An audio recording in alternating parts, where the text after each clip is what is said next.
नमस्कार.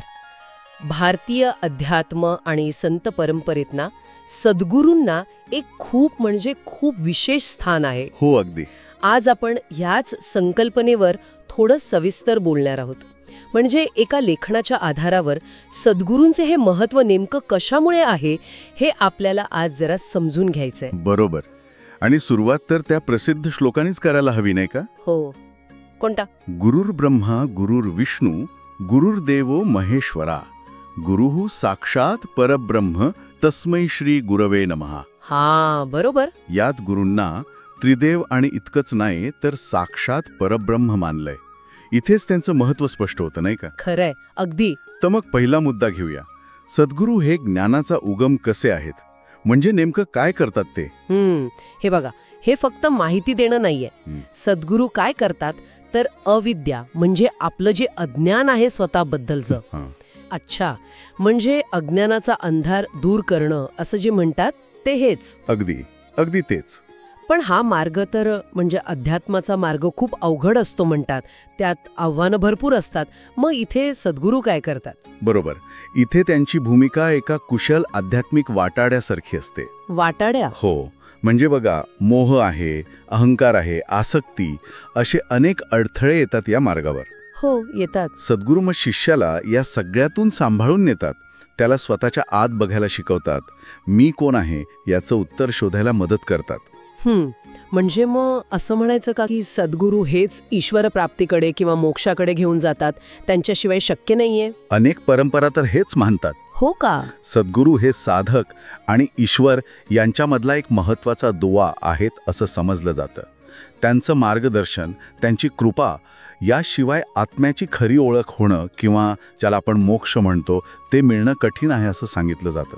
अच्छा, हे खूपच इंटरेस्टिंग आहे. मग आपल्या आतली शुद्धता म्हणजे मनात लोभ, राग, मत्सर असे दोष असतात. हो, षड्रिपू ज्यांना म्हणतात. हां, षड्रिपू. ते कमी करायला सद्गुरू कसे मदत करतात? हे जे 6 शत्रू आहेत ना, हे साधकाच्या प्रगतीला खूप अडवतात. बरोबर. सद्गुरू फक्त उपदेश नाही करत. त्यांची ऊर्जा, त्यांची संगत, त्यांची कृपा या सगळ्यामुळे हे दोष हळूहळू कमी व्हायला लागतात. अच्छा. आणि मग शिष्याच्या मनात आपोआप भक्ती, सेवा, नम्रता या गोष्टी रुजायला लागतात. त्यानेच आंतरिक शुद्धता येते. आणि आपण नेहमी ऐकतो गुरुकृपा ही केवलम, म्हणजे गुरुची कृपा इतकी महत्वाची का? काय आहे यात? याचं कारण असं मानतात की सद्गुरूंच्या आशीर्वादात एक विलक्षण शक्ती असते. त्यांची कृपा असली की मग अशक्य वाटणाऱ्या गोष्टी पण होतात, संकट टळतात, साधनेला एक वेगळी गती मिळते. हा फक्त श्रद्धेचा नाही तर अनेकांसाठी खरा अनुभव असतो. म्हणजे अध्यात्माबरोबरच समजा आपण व्यावहारिक जीवनात भरकटलो, दिशा चुकल्यासारखं वाटलं तर तेव्हाही सद्गुरू मार्गदर्शन आणि दिशा देतात का? हो, नक्कीच. ते फक्त अध्यात्म नाही शिकवत, जीवन कसं जगायचं म्हणजे संसार आणि अध्यात्म यात बॅलन्स कसा साधायचा. हो, संतुलन. हो, संतुलन याचंही मार्गदर्शन करतात. आणि जर कोणी भरकटलं असेल तर त्याला योग्य मार्गावर आणण्याचं कामही ते करतात. ह्याचाच पुढचा टप्पा म्हणजे संसारातली आसक्ती कमी करून हळूहळू वैराग्याकडे वळवणं. हो, पण हे असं एकदम नाही होत, हळूहळू घडतं. अच्छा. सद्गुरू काय करतात की जगाची नश्वरता म्हणजे हे सगळं क्षणभंगूर आहे आणि ईश्वरच शाश्वत सत्य आहे हे समजावून सांगतात. मग साधकाला आपोआपच या तात्पुरत्या गोष्टींमधला रस कमी होतो आणि त्या शाश्वताची ओढ लागते. मला एक विचारायचं होतं, पुस्तकी ज्ञान तर खूप उपलब्ध आहे, मग सद्गुरूंचा अनुभवाचा खजिना कसा वेगळा ठरतो? तो जास्त महत्वाचा कसा? हा फरक खूप महत्वाचा आहे. पुस्तकं आपल्याला माहिती देतात, ज्ञान देतात. बरोबर. पण सद्गुरूंनी ते ज्ञान स्वतः जगलेलं असतं, अनुभवलेलं असतं. त्यांचा प्रत्येक शब्द हा फक्त माहिती नसतो, तो त्यांच्या अनुभवातून आलेला असतो.